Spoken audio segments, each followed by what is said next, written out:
നമസ്കാരം. ക്രേസി കപ്പിൾസിന്റെ പുതിയൊരു വീഡിയോയിലേക്ക് എല്ലാവർക്കും സ്വാഗതം.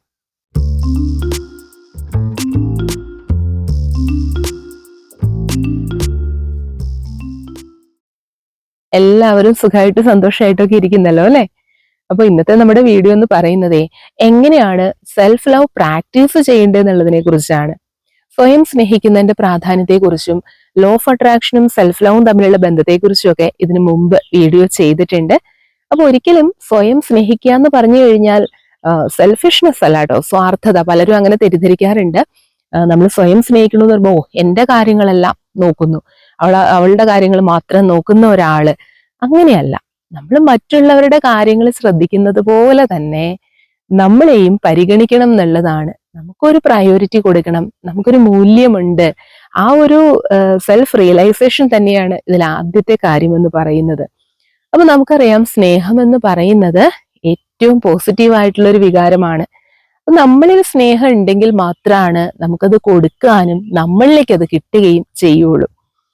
അപ്പോ മറ്റുള്ളവരുടെ സ്നേഹം കിട്ടുന്നില്ല, പരിഗണന കിട്ടുന്നില്ല, എന്നെ ആരും സ്നേഹിക്കുന്നില്ല, എനിക്കൊരു വിലയില്ല എന്നൊക്കെ ചിന്തിക്കുന്നവരാണ് എങ്കിൽ ആദ്യം നിങ്ങളെ തന്നെ സ്നേഹിച്ചു നോക്കൂ. മാറ്റം ശരിക്കും നമുക്ക് മനസ്സിലാക്കാനായിട്ട് സാധിക്കും. അപ്പോ ഇതെങ്ങനെയാണ് പ്രാക്ടീസ് ചെയ്യേണ്ടതെന്നുള്ള ഒരു കാര്യം പറഞ്ഞുതരാം. അതിനായിട്ടുള്ള ഒരു 5 കാര്യങ്ങളാണ് ഞാൻ ഈ വീഡിയോയിൽ ഉൾപ്പെടുത്തുന്നത്. അതിൽ ആദ്യത്തേതാണ് സെൽഫ് റിയലൈസേഷൻ, സ്വയം തിരിച്ചറിയുക എന്ന് പറയുന്നത്. നമ്മുടെ ശരീരത്തെയും നമ്മുടെ മനസ്സിനെയും ആദ്യം തന്നെ തിരിച്ചറിയുക എന്ന് പറഞ്ഞു കഴിഞ്ഞാൽ, ഞാൻ എന്ന് പറയുന്ന ഒരു വ്യക്തി, നമ്മൾ എവിടെ നിന്ന് വന്നു, എവിടേക്ക് പോകുന്നു. അപ്പോൾ ആ ഒരു ജേർണി എന്ന് പറയുന്നത് നമ്മൾ മനസ്സിലാക്കിയിരിക്കേണ്ടതാണ്. നമ്മൾ ഈ ഒരു പ്രപഞ്ചത്തിൽ നിന്ന്, അതായത് നമ്മൾ ഈ ഭൂമിയിലേക്ക് വന്നു കഴിഞ്ഞപ്പോ അച്ഛൻ, അമ്മ എന്നൊക്കെയുള്ള തിരിച്ചറിവുകൾ നമുക്ക് വന്നു. ഇതെന്റെ അച്ഛനാണ്, ഇതെന്റെ അമ്മയാണ്, ഇതെന്റെ കൂടപ്പിറപ്പുകളാണ്, അല്ലെ? അപ്പോ ഈ നമ്മുടെ കൂടെ ഉള്ള ആളുകളെ നമുക്കിപ്പോൾ അറിയാൻ സാധിക്കുന്നുണ്ട്. നമ്മൾ വരുമ്പോഴും അതുപോലെ പോകുമ്പോഴും പക്ഷെ നമ്മൾ ഒറ്റയ്ക്ക് തന്നെയാണ്. എന്ന് പറഞ്ഞാൽ, ഞാൻ എന്ന് പറയുന്ന ഒരു വ്യക്തി ഈ ഒരു ശരീരം കൊണ്ട് ഐഡന്റിഫൈ ചെയ്യാൻ വേണ്ടി മാത്രമുള്ള ഒരാളാണ്. പക്ഷെ എൻ്റെ ഉള്ളിൽ ഒരു സോൾ, ഒരു ആത്മാവ് എന്ന് പറയുന്നതുണ്ട്. അപ്പോ ആ ഒരു ആത്മാവ് എന്ന് പറയുന്നത് എവിടെ നിന്ന് വന്നോ അവിടേക്ക് തന്നെ അതിന് തിരിച്ചു പോകേണ്ടതാണ്.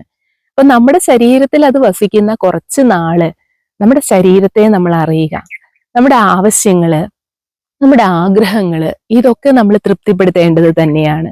ഓക്കെ. അപ്പോ സെൽഫ് റിയലൈസേഷൻ എന്ന് പറയുമ്പോൾ ഓരോരുത്തർക്ക് അവരവരുടെ ഇഷ്ടങ്ങള്, താല്പര്യങ്ങള്, എന്റേതായ കഴിവുകള്, ഞാൻ എവിടെയാണ് ഒരു കംഫർട്ടബിൾ ആയിട്ടുള്ളത്, ഞാൻ എന്താണ് നേടേണ്ടത്. അപ്പൊ നമ്മളിവിടെ ഓരോ ജീവനും ഈ പ്രപഞ്ചത്തിൽ സൃഷ്ടിക്കപ്പെട്ടതിന്റെ പിന്നില് ഓരോരുത്തർക്കും ഓരോ ലക്ഷ്യങ്ങളുണ്ട്. ഇവിടുത്തെ ഓരോ ചരാചരങ്ങളെ എടുത്തു നോക്കിയാൽ തികച്ചും ഓരോന്നും യുണീക്കാണ്, അതിൻ്റെതായ സവിശേഷതകളുണ്ട്. എന്തെങ്കിലുമൊക്കെ ഒരു മാറ്റം മറ്റൊരാളിൽ ഉണ്ടായിട്ടുണ്ടാവും. അതാണ് നമ്മുടെയൊക്കെ ജീനിന്റെ ഒരു പ്രത്യേകത എന്ന് പറയുന്നത്. അപ്പൊ ഓരോ വ്യക്തിയും എന്താണ്, സ്പെഷ്യലാണ്. ഓക്കെ. അപ്പൊ അതുകൊണ്ട് തന്നെ ആ ഒരു തിരിച്ചറിവ് നമ്മൾ ആദ്യം വരുത്തണം. ഒരിക്കലും മറ്റുള്ളവർക്ക് വേണ്ടിയിട്ട്, അവരുടെ സന്തോഷങ്ങൾക്ക് വേണ്ടിയിട്ട്, അവരുടെ താല്പര്യങ്ങൾക്ക് വേണ്ടിയിട്ട് ഒരു കളിപ്പാവയായി നിൽക്കുമ്പോൾ ഇവിടെ നഷ്ടപ്പെടുന്നത് നമ്മുടെ മൂല്യങ്ങളാണ്. ഓക്കെ. ഒരു ഒരു നമ്മുടേതായിട്ടുള്ള ഒരു എസ്റ്റീം, അതാണ് ഒരു ആത്മവിശ്വാസം ഇല്ലാത്ത ആളുകളായി മാറും. നമുക്ക് അറിയാം, നിവർന്ന് നിൽക്കണമെന്നുണ്ടെങ്കിൽ മനുഷ്യന് നട്ടെല്ലെന്ന് പറയുന്ന, ബാക്ക് ബോൺ എന്ന് പറയുന്നതാണ് ഒരു മനുഷ്യനെ താങ്ങി നിർത്തുന്നത്. അങ്ങനെയാണ് എങ്കിൽ ഈ സെൽഫ് ലവ് എന്ന് പറയുന്നതിന്റെ ബാക്ക് ബോൺ ആണ് ഈ പറയുന്ന കാര്യങ്ങളെല്ലാം തന്നെ. അതായത് നമ്മുടെ ആത്മവിശ്വാസം, അതാണ് ഏറ്റവും മെയിൻ ആയിട്ട് വേണ്ടത്. കോൺഫിഡന്റ് ആയിട്ടിരിക്കുക. ഈ കോൺഫിഡന്റ് ആകണമെങ്കിൽ നമ്മൾ നമ്മളെ തന്നെ തിരിച്ചറിയണം. അപ്പൊ അതാണ് ഏറ്റവും ആദ്യത്തെ കാര്യം, സെൽഫ് റിയലൈസേഷൻ. രണ്ടാമത്തതാണ്, നമ്മൾ നമുക്ക് തന്നെ ഒരു അതിർത്തി സെറ്റ് ചെയ്യണം.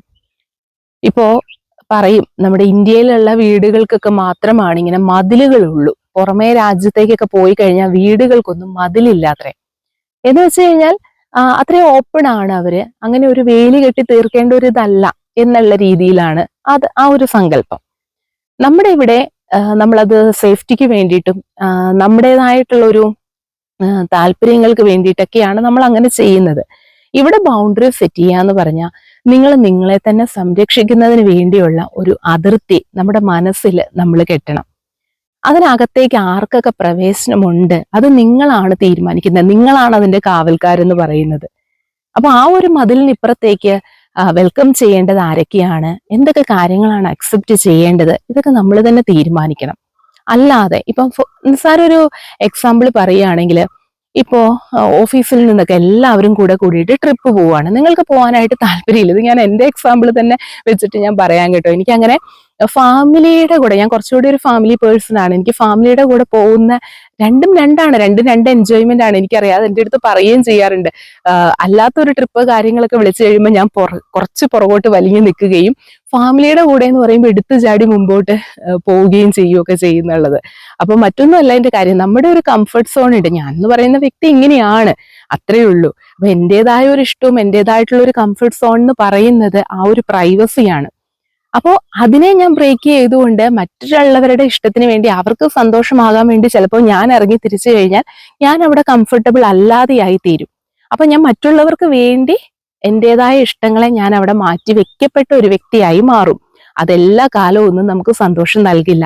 നമുക്ക് സന്തോഷം നൽകണമെങ്കിൽ നമ്മുടെ ഇഷ്ടങ്ങളും നമ്മുടെ ബൗണ്ടറീസ് എന്തൊക്കെയാണെന്നുള്ളത് നമുക്ക് തന്നെ അറിയണം. അത് നമ്മൾ സെറ്റ് ചെയ്യുകയും ചെയ്യണം. അതുപോലെ തന്നെ അഭിപ്രായങ്ങൾ പറയുമ്പോൾ, ഇപ്പൊ ചിലപ്പോ ഒക്കെ ഒരു ഡ്രസ്സ് എടുക്കാനാണെങ്കിൽ പോലും നമ്മൾ ഫ്രണ്ട്സിന്റെ കൂടെയോ അല്ലെങ്കിൽ ഫാമിലി മെമ്പേഴ്സിന്റെ കൂടെയൊക്കെ നമ്മൾ ഷോപ്പിൽ ചെല്ലുമ്പോൾ ഒരു ഡ്രസ്സ് ചോദിച്ചിട്ട് ഇത് എങ്ങനെയുണ്ട് എന്ന് ചോദിക്കുമ്പോൾ, അതെനിക്കിഷ്ടായില്ല അല്ലെങ്കിൽ അത് നല്ലതാണ് എന്ന അവരുടെ അഭിപ്രായത്തെ നമുക്ക് വെൽക്കം ചെയ്യാം. പക്ഷേ അതൊരിക്കലും നിങ്ങളുടെ ഫൈനൽ ഡിസിഷൻ ആകാൻ പാടില്ല. അവരുടെ ഇഷ്ടത്തിനല്ല നമ്മളത് ആ ഒരു വസ്ത്രം എന്ന് പറയുന്നത് നമ്മൾ ധരിക്കേണ്ടത്. അത് നമ്മുടെ ഇഷ്ടത്തിന് വേണ്ടിയാണ്, നമ്മുടെ ഒരു കുഞ്ഞി മനസ്സിനെ സന്തോഷിപ്പിക്കാൻ വേണ്ടിയിട്ട് നിങ്ങൾക്ക് ഏതാണ് ഇഷ്ടമെന്ന് തോന്നുന്നത് അതാണ് നിങ്ങൾ ധരിക്കേണ്ടത്. ഇതുപോലെയാണ് ഓരോ കാര്യത്തിലും. അഭിപ്രായങ്ങൾ സ്വീകരിക്കാം, പക്ഷെ തീരുമാനമെടുക്കേണ്ടത് നമ്മളായിരിക്കണം. അത് ആ ഒരു ബൗണ്ടറി സെറ്റ് ചെയ്യുന്നവർക്ക് ക്ലിയർ ആയിട്ട് അറിയാനായിട്ട് സാധിക്കുകയും ചെയ്യും. മൂന്നാമത്തതാണ് സെൽഫ് ടോക്ക്. നമ്മൾ എത്രയോ ആളുകളുടെ അടുത്ത് നമ്മൾ ഒരു ദിവസം സംസാരിക്കുന്നുണ്ട് അല്ലെ, ഫോണിലൂടെയും നേരിട്ടും ഒക്കെ നമ്മൾ സംസാരിക്കുന്നുണ്ട്. നിങ്ങൾ എപ്പോഴെങ്കിലും നിങ്ങളോട് തനിച്ചിരുന്ന് സംസാരിച്ചിട്ടുണ്ടോ? ഒരു ദിവസത്തിൽ ഒരു 5 മിനിറ്റ് ടൈമെങ്കിലും, 24 മണിക്കൂറുണ്ട്, ബാക്കി എത്രയോ സമയം മറ്റുള്ളവർക്ക് വേണ്ടി നമ്മൾ സ്പെൻഡ് ചെയ്യുന്നു. ഒരു 5 മിനിറ്റ് തനിച്ചിരുന്ന് നിങ്ങളോട് തന്നെ സംസാരിക്കുക. അതൊരു തരത്തിലൊരു മെഡിറ്റേഷൻ തന്നെയാണ്. നമ്മൾ കണ്ണുകൾ അടച്ച് സ്വസ്ഥമായിരുന്നു കൊണ്ട് നമ്മുടെ മനസ്സിലെ ആത്മാവിന്റെ അടുത്ത് എന്ന് പറഞ്ഞു കഴിഞ്ഞാൽ, നമ്മൾ വെറുതെ കണ്ണടച്ചിരുന്ന് നമ്മളുടെ ശരീരത്തിലേക്ക് തന്നെ, നമ്മുടെ ശ്വാസത്തിലേക്ക് തന്നെ ശ്രദ്ധിക്കുമ്പോൾ, അങ്ങനെ കുറച്ച് ദിവസം നമ്മളൊന്ന് അതൊന്ന് പരീക്ഷിച്ച് നോക്കൂ, ഒന്ന് ട്രൈ ചെയ്ത് നോക്കൂ. നിങ്ങൾ എന്തൊക്കെയോ നമ്മുടെ ശരീരവും മനസ്സും നിങ്ങളോട് സംസാരിക്കുന്നതായിട്ട് നിങ്ങൾക്ക് മനസ്സിലാവും. ഇത് കുറേ നാൾ ഫോളോ ചെയ്ത് കഴിയുമ്പോഴേക്കും ഉണ്ടല്ലോ, നമ്മുടെ ശരീരം തന്നെ, അതായത് ഒരു ഇൻറ്റ്യൂഷൻ എന്നൊക്കെ പറയും, നമ്മുടെ മനസ്സ് ചില കാര്യങ്ങൾക്ക് നമുക്ക് ഉത്തരം നൽകുന്നതായിട്ട് അറിയാൻ പറ്റും. ഇപ്പൊ ചില സ്ഥലങ്ങളിലേക്ക് പോകാൻ തുടങ്ങുമ്പോൾ വേണ്ട, അങ്ങോട്ട് പോവണ്ട എന്ന് ആരോ ഉള്ളിലിരുന്ന് പറയുന്നത് പോലെ, ചില കാര്യങ്ങൾ ചെയ്യാൻ നോക്കുമ്പോൾ അത് ചെയ്യ് എന്നുള്ളിലുള്ള ഒരാൾ പറയുന്നത് പോലെ, അങ്ങനെ നമുക്കൊരു ഗൈഡൻസ് തരുന്ന പോലെ നമ്മുടെ ആത്മാവ് തന്നെയാണ്, മറ്റാരുമല്ല. ഓരോ ഓജോ ബോർഡും കളിച്ച് ആരെയും ഒരു ആത്മാവിനെയും വിളിച്ചു വരുത്തേണ്ട ആവശ്യമില്ല. നമ്മുടെ ഉള്ളിലുള്ള ആത്മാവ് നമ്മളോട് സംസാരിക്കുന്നതായിട്ട് നമുക്കറിയാൻ പറ്റും. അപ്പൊ ചില ഇൻറ്റ്യൂഷൻ പോലെ നമുക്കത് വരും. ഇന്ന കാര്യങ്ങൾ ചെയ്യണം, ഇന്ന കാര്യങ്ങൾ ചെയ്യണ്ട, അത് നല്ലതിനല്ല എന്നുള്ള ഒരു കാര്യം നമുക്ക് പറഞ്ഞു തരുന്നതായിട്ട് നമുക്ക് മനസ്സിലാകും. ഇതാണ് ഒരു സെൽഫ് ടോക്കിന്റെ ഒരു ഗുണം എന്ന് പറയുന്നത്. നമ്മുടെ സ്ട്രെങ്ത്തും നമ്മുടെ വീക്ക്നെസ്സും ഐഡന്റിഫൈ ചെയ്തുകൊണ്ട് തന്നെ നമ്മൾ സ്വയം നമുക്ക് വേണ്ടിയിട്ട് കുറച്ച് സമയം മാറ്റി വെച്ച് സംസാരിക്കുമ്പോൾ ഒരു പ്രത്യേക ഒരു പോസിറ്റീവ് എനർജിയാണ് നമ്മളിൽ ഫോം ചെയ്യുന്നത്. ഇനി നാലാമത്തെ കാര്യം എന്താണെന്നറിയോ? എല്ലാവർക്കും ഇഷ്ടമുള്ളൊരു കാര്യം തന്നെയാണ്.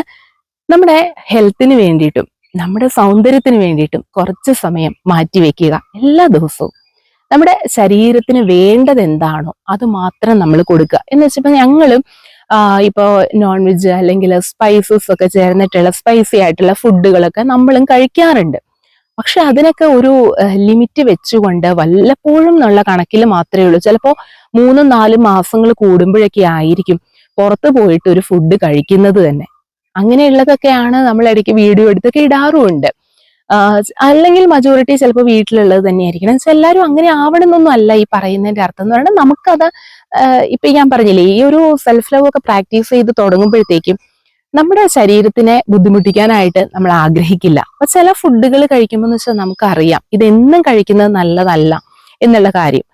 ഇപ്പൊ ബിസ്ക്കറ്റ് അല്ലെങ്കിൽ ലേസ് ഇങ്ങനെയുള്ള കാര്യങ്ങളൊന്നും ഡെയിലി കഴിക്കുന്നത് നല്ലതല്ല എന്നുള്ളത് നമുക്കറിയാം. അല്ല എന്ന് അറിഞ്ഞിട്ടും നമ്മൾ കൊടുക്കുന്നുണ്ട് എങ്കിൽ നാവിലെ രുചി എന്ന് പറയുന്ന ഒരു കാര്യത്തെ മാത്രമേ നമ്മൾ അവിടെ കൺസിഡർ ചെയ്യുന്നുള്ളൂ. പക്ഷെ അത് അകത്തേക്ക് ചെന്ന് കഴിയുമ്പോൾ ഈ ഒരു തൊണ്ണ കഴിഞ്ഞ് താഴേക്ക് ഇറങ്ങിക്കഴിഞ്ഞാൽ രുചിയൊന്നുമില്ല. അത് ചെല്ലേണ്ട പോലെ അത് ചെല്ലും. അത് ഏതൊക്കെ അവയവത്തിനെ കേടാക്കണോ അതങ്ങനെ ചെയ്യും അല്ലെ. പിന്നെ നാളെ ഒരു കാലത്ത് നമ്മൾ തന്നെ ഇതിനൊക്കെ ദുഃഖിക്കേണ്ടതായിട്ടും വരും. അപ്പോ നമ്മൾ ശരീരത്തിന് വേണ്ടത്, അതിനാവശ്യമുള്ളത് തിരിച്ചറിഞ്ഞ് കഴിക്കുമ്പോൾ ചിലപ്പോൾ അതിന് രുചി ഉണ്ടാവണം എന്നൊന്നുമില്ല, പക്ഷേ ആരോഗ്യത്തിന് അത് നല്ലതായിരിക്കും. അങ്ങനെയുള്ളത് നമ്മൾ തെരഞ്ഞു പിടിച്ചത്. കാരണം എല്ലാവരും ആഗ്രഹിക്കുന്ന കാര്യമാണ് ലോങ് ലൈഫ് എന്ന് പറയുന്നത്. എത്രയൊക്കെ പറഞ്ഞു കഴിഞ്ഞാലും ശരി, ഇപ്പം നാളത്തെ കാര്യം അറിയില്ല എന്നൊക്കെ നമ്മൾ പറയും, അടുത്ത നിമിഷം എന്താ സംഭവിക്കണേന്ന് അറിയില്ല എന്ന് കരുതിക്കൊണ്ട് നിങ്ങൾ അടുത്ത നിമിഷം മരിക്കും എന്ന് അറിയുന്ന ഒരു വ്യക്തിയുടെ ഫീലിങ്സ് എന്തായിരിക്കും? ഒട്ടും താല്പര്യം ഉണ്ടാവില്ല അല്ലെ. ആർക്കും അത് കേൾക്കുന്നത് പോലും പേടിയായിരിക്കും, താല്പര്യം ഉണ്ടാവില്ല. അപ്പൊ അതുകൊണ്ട് തന്നെ നമ്മളൊക്കെ ലോങ് ലൈഫ് ആഗ്രഹിക്കുന്നത് കൊണ്ട് ആരോഗ്യമുണ്ടെങ്കിലാണ് നമുക്ക് ഇതുപോലെയൊക്കെ എഴുന്നേറ്റ് നടക്കാനും നമ്മുടേതായ ആഗ്രഹങ്ങൾക്കനുസരിച്ച് സഞ്ചരിക്കാനും ഒക്കെ സാധിക്കുകയുള്ളൂ, മറ്റൊരാളെ ഡിപ്പെൻഡ് ചെയ്യാതെ തന്നെ. അപ്പൊ അതിന് നമ്മൾ പ്രാധാന്യം കൊടുക്കുന്നു. അടുത്തതാണ് ബ്യൂട്ടി കോൺഷ്യസ് ആവണമെന്നൊന്നുമല്ല, പക്ഷെ സൗന്ദര്യം എന്ന് പറയുന്നത് വെളുത്തിരിക്കുന്നതോ അല്ലെങ്കിൽ എന്താ പറയുന്ന കൊറിയൻ സ്കിന്നോ ഇതൊന്നും അല്ല. സൗന്ദര്യം എന്ന് പറയുന്ന നമ്മൾ പറയില്ല, കാണുന്ന ആളുകളുടെ കണ്ണിലാണ്. അങ്ങനെ കാണുന്ന ആളുകളുടെ കണ്ണിലും അല്ല, അവനവന്റെ കണ്ണിലാണ്. നമ്മൾ കണ്ണാടിയിൽ നോക്കിയിട്ട് എല്ലാ ദിവസവും yes I am beautiful, I am bold എന്നുള്ള ഒരു കാര്യം നമ്മൾ അഫർമേഷൻ ആയിട്ട് പറഞ്ഞു നോക്കുമ്പോൾ ഉണ്ടല്ലോ, ഓട്ടോമാറ്റിക്കലി നമ്മൾ തന്നെ ഞാൻ ബ്യൂട്ടിഫുൾ ആണ്, ഞാൻ ഭംഗിയുണ്ട് എന്ന് നമ്മൾ തന്നെ ഉറച്ച് വിശ്വസിക്കുന്നു. ഓക്കെ, അപ്പോൾ അതിന് വേണ്ടിയിട്ട് നമുക്ക് ഇഷ്ടമുള്ള കാര്യങ്ങളൊക്കെ നിങ്ങൾ ചെയ്യുക. നിങ്ങൾക്ക് ഇഷ്ടമുള്ള മേക്കപ്പ് സാധനങ്ങൾ വേണമെങ്കിൽ ഉപയോഗിക്കാം. ഒന്നും അതിന് ഹാനികരമല്ലാത്ത രീതിയിൽ. അതിനെക്കുറിച്ച് മറ്റൊരു വീഡിയോ ചെയ്യാൻ, അത് പറഞ്ഞു കഴിക്കുമ്പോൾ വീഡിയോ ലോങ് ആകും. അപ്പോൾ നമുക്ക് കുഴപ്പമില്ല എന്ന് തോന്നുന്ന സ്കിൻ സ്പെഷ്യലിസ്റ്റിനെയൊക്കെ കണ്ടിട്ട് നമ്മൾ അവിടുന്ന് വാങ്ങിക്കുന്നതായിട്ടുള്ള പ്രോഡക്റ്റുകളോ മറ്റു കാര്യങ്ങളോ ഒക്കെ ആയിട്ട് നമുക്ക് ഇഷ്ടമുള്ള പോലെ നമ്മൾ നോക്കുക. ഓക്കെ, അപ്പൊ ഇങ്ങനെയൊക്കെയുള്ള കാര്യങ്ങൾ ചെയ്യുമ്പോൾ എന്ന് വെച്ച് കഴിഞ്ഞാല് നമുക്ക് തന്നെ നമ്മളോടൊരു ഇഷ്ടം തോന്നി തുടങ്ങും. ഇനി ലാസ്റ്റ് ആയിട്ടൊരു കാര്യം കൂടിയുണ്ട്. അതെന്താന്ന് വെച്ച് കഴിഞ്ഞാൽ ഇപ്പം നമ്മൾ പറഞ്ഞ പോലെ തന്നെ എന്താ പറയാ, ലീവ് ഇൻ പ്രസന്റ്. ആദ്യം പറഞ്ഞതായിരുന്നു, നമ്മളിപ്പോൾ അടുത്ത നിമിഷം എന്താന്നുള്ളതൊന്നും നമുക്ക് അറിയില്ല എന്ന് കരുതിക്കൊണ്ട് അടുത്ത നിമിഷം ഇല്ല എന്നൊന്നും അല്ല. പക്ഷെ ഇന്ന് എന്ന് പറയണ ഈ ഒരു മൊമെന്റിൽ ജീവിക്കുക. ഓരോ ദിവസം സ്റ്റാർട്ട് ചെയ്യുമ്പോഴും today is my new day. Okay, today is my best day. ഇതെന്റെ പുതിയൊരു ദിവസം, ഇങ്ങനെ ഒരു ദിവസം എനിക്ക് തന്നതിന് ദൈവമേ നന്ദി.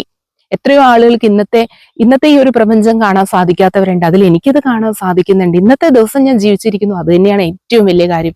അത് തന്നെയാണ് ഏറ്റവും വലിയ സന്തോഷമായിരിക്കേണ്ടത്. നമ്മൾ ഒരു ദിവസം രാവിലെ എഴുന്നേൽക്കുമ്പോൾ തുടങ്ങി എന്തെല്ലാം പരിഭവങ്ങളും പരാതികളും പറഞ്ഞുകൊണ്ടായിരിക്കും തുടങ്ങുന്നത്. സമയത്രയായി, ഇന്ന് ജോലിക്ക് പോകണം, അയ്യോ അതായിട്ടില്ല ഇതായിട്ടില്ല, അടുക്കളയിൽ ആ പണിയുണ്ട് ഈ പണിയുണ്ട്, കുട്ടികളുടെ പിന്നാലെ ഓടുന്നു, ഒച്ച വെക്കുന്നു, അല്ലെ. ഇങ്ങനെയുള്ള ഒരു കാര്യങ്ങളിലേക്ക് തന്നെ ഈ പരിഭവങ്ങളും പരാതികളും പറഞ്ഞു തീർക്കും. അടുത്ത നിമിഷം ചിലപ്പോൾ നമ്മുടെ കാലൊന്ന് സ്ലിപ്പായി വീണ് കിടക്കേണ്ട ഒരു സിറ്റുവേഷൻ വന്നു കഴിഞ്ഞാൽ തീർന്നു അവിടെയെല്ലാം. അപ്പൊ ഇതാണ് പറയുന്നത്, നമ്മുടെ ആ ഒരു ഓടി നടക്കുന്ന അല്ലെങ്കിൽ നമ്മുടേതായ കാര്യങ്ങൾ ചെയ്യാൻ പറ്റുന്ന ആ ഒരു പ്രസന്റിൽ ജീവിക്കുക എന്ന് പറയുന്നതാണ് ഏറ്റവും വലിയ കാര്യം, അല്ലെ. അപ്പോ കഴിഞ്ഞതെല്ലാം പാസ്റ്റ് ഈസ് പാസ്റ്റ്, അതൊക്കെ പോട്ടെ. വരാനിരിക്കുന്നതിനെ കുറിച്ച് നമ്മളിപ്പോ വലിയ ചിന്തിച്ചിട്ട് വലിയ കാര്യമൊന്നുമില്ല, അതങ്ങനെ വരും, അല്ലെ. അപ്പൊ നമ്മൾ അതിനെ കുറിച്ച് ഇപ്പോഴേ വലിയ ചിന്തിച്ച് ആവലാതി കൊണ്ടിട്ട് കാര്യമൊന്നുമില്ല. വരുമ്പോ വരട്ടെ, നമുക്ക് അപ്പൊ നോക്കാം. എന്തിനേയും ഓവർകം ചെയ്യാനായിട്ട് ത്രാണിയുള്ളത് തന്നെയാണ് മനുഷ്യൻ എന്ന് പറയുന്നത്. ഓക്കെ, അപ്പൊ ഇത്രയേ ഉള്ളൂ ഇന്നത്തെ ഈ ഒരു വീഡിയോ എന്ന് പറയുന്നത്. അപ്പൊ സ്വയം സ്നേഹിക്കുക എന്ന് പറയും, പക്ഷെ പറയാൻ എളുപ്പവുമാണ്. അതെങ്ങനെ പ്രാക്ടീസ് ചെയ്യണം എന്ന് ചോദിച്ചു കഴിഞ്ഞാൽ നമ്മൾ ഈ കാര്യങ്ങൾ തന്നെ സ്വയം തിരിച്ചറിവുണ്ടാവുക, നെഗറ്റീവായിട്ടുള്ള വ്യക്തികളെയും നെഗറ്റീവായിട്ടുള്ള അഭിപ്രായങ്ങൾക്ക് നമ്മുടെ മനസ്സിന്റെ ഉള്ളിലേക്ക് എടുക്കാതെ പുറത്ത് അതിനൊരു അതിർത്തി സെറ്റ് ചെയ്യുക, നിങ്ങളുടേതായ ഇഷ്ടങ്ങൾക്കനുസരിച്ച് നിങ്ങൾ ജീവിക്കുക, ലീവ് ഇൻ പ്രസന്റ്. അതുപോലെ തന്നെ നമ്മുടെ ഹെൽത്ത്, ആരോഗ്യമുണ്ടെങ്കിലേ ഉള്ളൂ എന്തും. പറയും പണം ഉണ്ടെങ്കിലേ ഉള്ളൂ എന്തെന്ന്. പണമുണ്ട്, ആരോഗ്യമില്ലെങ്കിൽ അതുകൊണ്ടും കാര്യമില്ല. അപ്പൊ ഏറ്റവും നമ്പർ 1 പ്രാധാന്യം കൊടുക്കേണ്ടത് അവനവന്റെ നിലനിൽപ്പ് തന്നെയാണ്. സ്വയം എനിക്ക് എഴുന്നേറ്റ് നിൽക്കാനും എനിക്ക് ജോലികൾ ചെയ്യാനും എന്നെ തളരാതെ എൻ്റെ ശരീരം എന്നോടൊപ്പം ഉണ്ട് എന്നുള്ള ആ ഒരു ആരോഗ്യം, അതിനു വേണ്ടിയിട്ടും നിങ്ങളുടെ സൗന്ദര്യത്തിന് വേണ്ടിയിട്ടും കുറച്ച് സമയം, കാരണം സൗന്ദര്യം എന്ന് പറഞ്ഞാൽ ഞാൻ മറ്റൊന്നുമല്ല ഉദ്ദേശിച്ചത്, അത് നമ്മുടെ ഒരു കോൺഫിഡൻസിന്റെ ഭാഗമാണ്, നമ്മുടെ ആത്മവിശ്വാസത്തിന്റെ ഒരു ഭാഗം തന്നെയാണത്. അല്ലാതെ വെളുത്തിരിക്കുന്നു കറുത്തിരിക്കുന്നു അതല്ല സൗന്ദര്യം എന്ന് പറയുന്നത്. അപ്പൊ നമ്മുടെ ആത്മവിശ്വാസം തന്നെയാണ് നമ്മുടെ ഏറ്റവും വലിയ സൗന്ദര്യം എന്ന് പറയുന്നത്. അപ്പൊ നമ്മുടെ ശരീരത്തെയും മനസ്സിനെയും നമ്മൾ പൊന്നു പോലെ നോക്കുക, ഒരു കുഞ്ഞു വാവയെ പോലെ നമ്മൾ പരിചരിക്കുക. അപ്പൊ ഇതിൽ നിന്നൊക്കെ എപ്പോഴും ഹാപ്പി ആയിരിക്കാനായിട്ട് സാധിക്കും. പ്രത്യേകിച്ച് ഒരു ടെൻഷനും എന്താ പറയണേ, പ്രത്യേകിച്ച് അങ്ങനെയുള്ളൊരു ആൻഷൈറ്റി അതിൻ്റെ ഒന്നും ആവശ്യം വരുന്നില്ല. ഇങ്ങനെയൊന്ന് നമ്മൾ മുമ്പോട്ടൊന്ന് പോയി നോക്കിക്കഴിഞ്ഞാൽ ഒന്നിനെ കുറിച്ചും പ്രത്യേകിച്ച് ബോധേഡ് അല്ല, അങ്ങനെ അങ്ങ് ജീവിക്കുക. ഓക്കെ, അപ്പൊ ഇത്രയുള്ള ഇന്നത്തെ ഒരു വീഡിയോ. മറ്റൊരു പുതിയ വീഡിയോയുമായി നമുക്ക് വീണ്ടും കാണാം. ബൈ.